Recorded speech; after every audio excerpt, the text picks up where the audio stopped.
Assalamualaikum dear doctors. In this video I am discussing a video station. So first we will watch the video, then I will discuss what type of question we are expecting from this video station.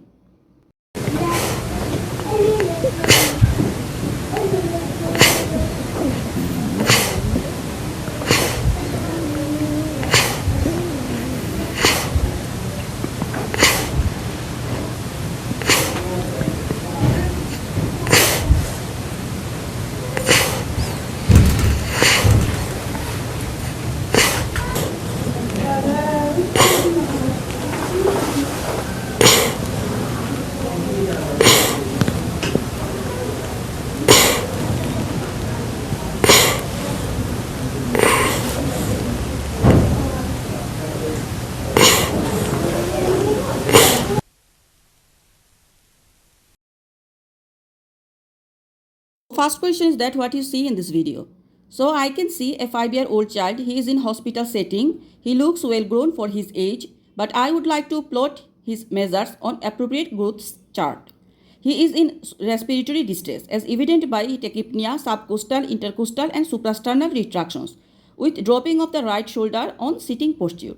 There is no any device attached on him, and at the end there is a chest x-ray which is showing right mid-zone consolidation. So I am again repeating what we see in this video, that I can see a 5-year-old child in hospital setting. He looks well grown for his age, but I would like to plot his measures on appropriate growth chart. He is in respiratory distress as evident by tachypnea, subcostal, intercostal and suprasternal retractions with dropping of the right shoulder on sitting posture. And there is no any device attached on him. At the end there is a chest x-ray. It is showing right mid-zone consolidation. First question is that what is your differential diagnosis from this video? My differential diagnosis, on the top we know pneumonia. Then second, bronchiolitis less than 1 year of age, foreign body aspiration, tumor, emphysema, lung abscess, tracheobronchitis, whooping cough, allergy, COVID, pleural effusion if no improvement, chronic foreign body, and chronic condition like heart failure and cardiac failure. Okay.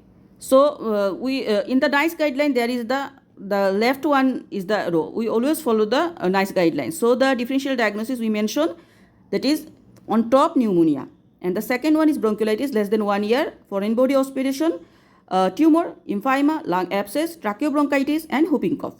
Now, what history you would like to ask in this patient? So I'd like to ask the history. Number 1, onset, course and durations, what increase and what decrease. Number 2, is it dry or wet cough. Number 3, any chest pain or any abdominal pain. Number 4, any fever, is it affecting his activity or sleep. Number 5, any apnea, pallor or cyanosis. Number 6, altered level of consciousness, any neurological sign or increased intracranial pressure. Number 7, history of exposure to COVID, allergy, eczema or food allergy, home and aeration, choking, drooling or missed toys. Number 8, vaccination status of the child and the family. Number 9, history of travel. Number 10, chronic conditions. And number 11, other family member affected or not. I am again repeating what history we would like to ask in this patient, pneumonia patient. First, the onset, course and duration, what increase and what decrease. Then second is it dry or wet cough. Third, any chest pain, any abdominal pain.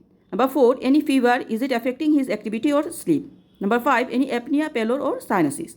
Number 7, altered level of consciousness, any neurological signs of increased intracranial pressure. Number 8, history of exposure to COVID, allergy, eczema or food allergy, home and aeration, choking, drooling or missed toy. Number 7, vaccination status of the child and the family. Number 8, history of any travel. Number 9, chronic conditions. And number 10, other family member affected or not. Now, what examination you would like to do in this patient? The examination I would like to in this patient is number 1, ABC, airway, breathing and circulation, especially the respiratory rate, vitals, oxygen saturation, hydration status, AF, capillary refill time, urine output and conscious level. Then I would like to do the chest examinations. In chest examination, I will see the bronchial breathing, rhonchi, chest retraction or grunting present or not. Also see the BCG scar and erythema nodosum to exclude the tuberculosis. I also check the clubbing for chronic conditions. Cardiac examination I will do, and if unilateral, consider pleural effusion or foreign body. So again I am repeating what examination I would like to do in this patients. First, ABC, airway, breathing and circulation, especially the respiratory rate, vitals, oxygen saturation, hydration status, AF, capillary refill time, urine output and consciousness level. Then I will do the chest examinations. In chest examination, I will check the bronchial breathing, rhonchi, chest retraction and grunting. Also check the BCG scar and erythema nodosum to exclude the tuberculosis. Then I will check the clubbing. for chronic conditions. Then cardiac examination I will do, and if unilateral, then I will consider pleural effusion or foreign body.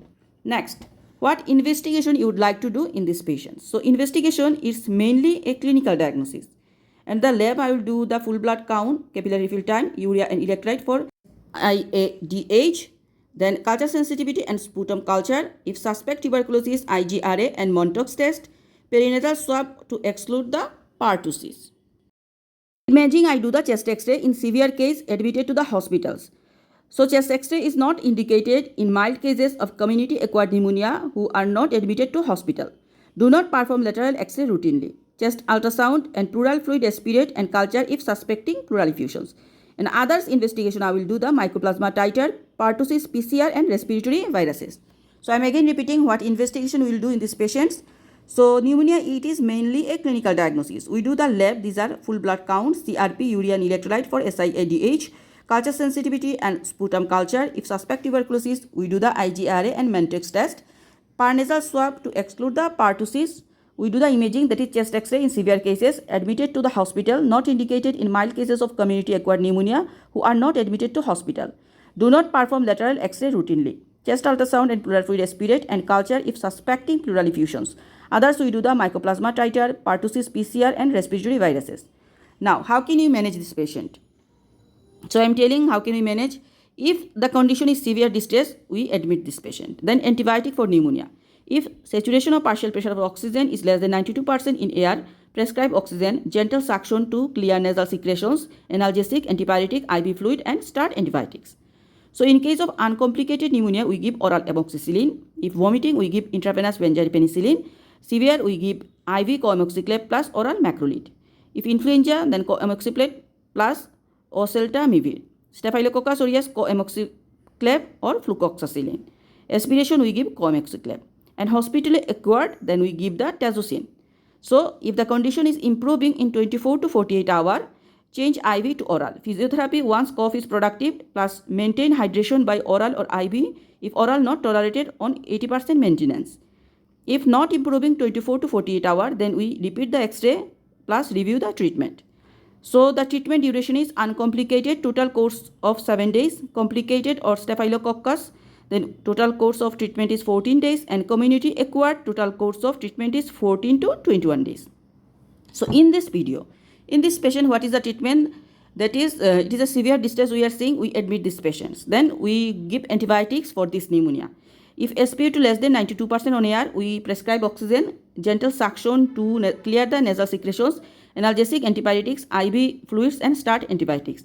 And we give the IV coamoxiclav plus oral macrolide. That is our antibiotic choice, and after that according to.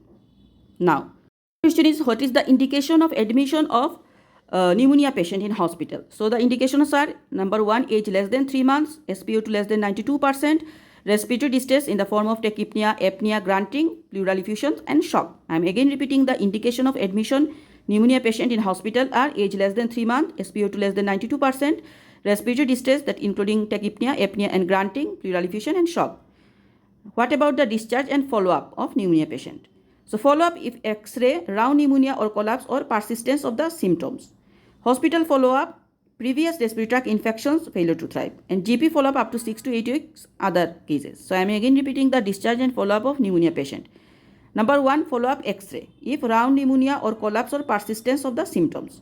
So if we find there is X-ray, we will do. If find round pneumonia, these conditions. Then hospital follow-up we give. Why? Because if there is previous respiratory tract infection plus failure to thrive. And the next GP follow-up 6 to 8 weeks for the other cases. So this is all about this video station pneumonia. Please check the comment box. I add the nice guideline and also some important informations. Please do subscribe and share. MRC PCH with Dr. Emma Chaudhary. Thank you.